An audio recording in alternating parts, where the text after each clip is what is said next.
বন্ধুরা আসসালামু আলাইকুম। একই হলো আর্জেন্টিনার জেতা ম্যাচ যেন হেরে গেল আর্জেন্টিনা। শুরুতে এগিয়ে গিয়েও শেষ পর্যন্ত হার নিয়ে মাঠ ছাড়ল টিম আর্জেন্টিনা। বিস্তারিত জানুন পুরো ভিডিওতে।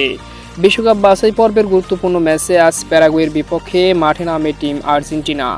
দুর্দান্ত এই ম্যাচের 11তম মিনিটে এনজো ফার্নান্দেসের দুর্দান্ত বাড়ি দেওয়া বল অসাধারণভাবে ফিনিশ করে আর্জেন্টিনাকে এগিয়ে নিয়ে যায় লাউতারো মার্টিনেজ। তবে এই গোল বেশিক্ষণ আর দীর্ঘায়িত করতে পারেনি আর্জেন্টিনা। 19তম মিনিটে সমতায় ফেরে প্যারাগুয়ে। এক গোলে সমতা নিয়ে অর্ধাংশ পার করে আর্জেন্টিনা ভার্সেস প্যারাগুয়ে। তবে দ্বিতীয় অর্ধের 47তম মিনিটে হেড থেকে গোল করে ব্যবধান বাড়িয়ে নেয় প্যারাগুয়ে। শেষ পর্যন্ত পুরো ম্যাচে আধিপত্য দেখিয়ে আর্জেন্টিনার সাথে দাপট দেখালো প্যারাগুয়ে, আর গোল ওঠাতে পারল না আর্জেন্টিনা। শেষ পর্যন্ত 2-1 গোলের ব্যবধানে হেরে লজ্জায় ডুবল টিম আর্জেন্টিনা। হারের পরে যদিও পয়েন্ট টেবিলে শীর্ষস্থান ধরে রেখেছে টিম আর্জেন্টিনা, তবে বিশ্ব চ্যাম্পিয়নদের এরকমের শোষণীয় হার কোনোভাবেই মেনে নিতে পারছে না সমর্থকেরা।